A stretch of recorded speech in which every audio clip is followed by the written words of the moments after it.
शुभ बिहानी सबैजनालाई। आज चाहिँ बिहानको नास्तामा चाहिँ सुजी थियो। मैले हिजो भन्दै थिएँ नि भिडियोमा कि एउटा दुर्घटना घटेको छ भनेर।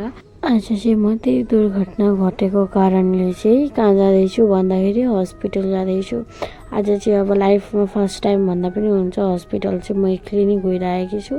मम्मीलाई पनि सन्चो छैन। अब डेडी पनि घरमा बस्नुहुन्न अनि अरू बेला पनि मम्मी डेडी बाइक पनि म चाहिँ गएको थिएँ। अब साथीहरू हुन्थे सधैँ, तर आज चाहिँ साथी पनि छैनन्। अनि आज चाहिँ अब फर्स्ट एक्सपिरियन्स भन्दा पनि हुन्छ हस्पिटल एक्लै जानु चाहिँ। हस्पिटल त म गइ नै राख्छु, महिनामा 2 बार भए पनि हस्पिटल त अब मेरै आधा घर हो भन्दा पनि हुन्छ।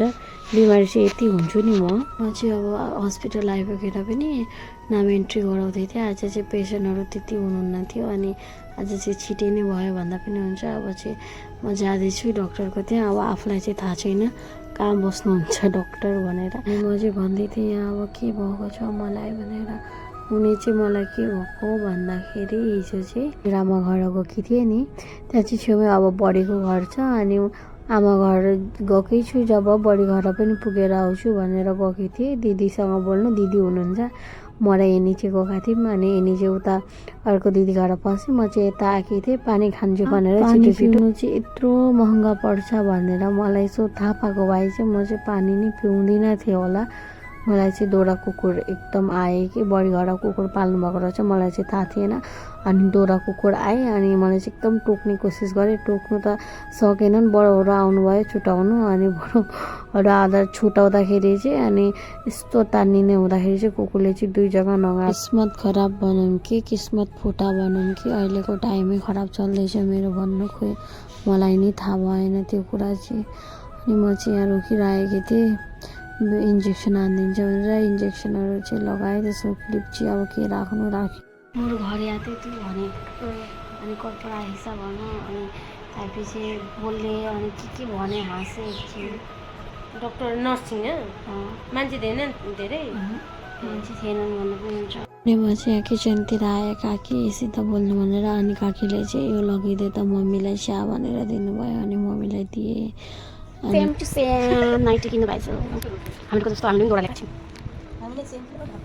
त्यही होइन खानु घरमै खानु घरमै खान्छु।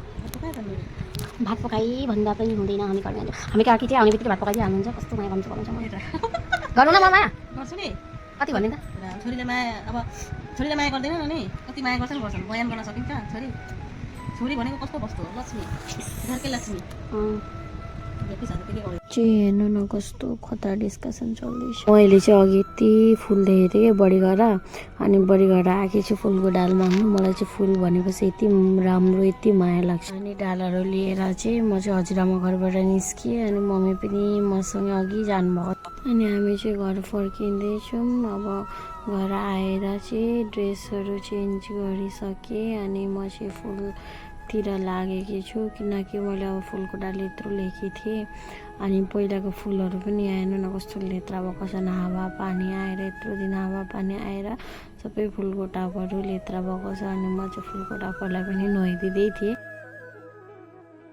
अघि इन्जेक्सन हानेर चाहिँ त्यस्तो दुख्दैछ नि, अब के भन्नु। त्यही पनि मलाई चाहिँ अब ल्याएर चाहिँ राखिराख्नु मन लाग्दैन, काम चाहिँ सकिहाल्नु मन लाग्छ। मैले चाहिँ फुल राख्ने जग्गा पनि सफा गरेँ। मलाई चाहिँ कस्तो सन्चो नहोला जस्तै भएको छ, ज्वरो आउँछ जस्तै।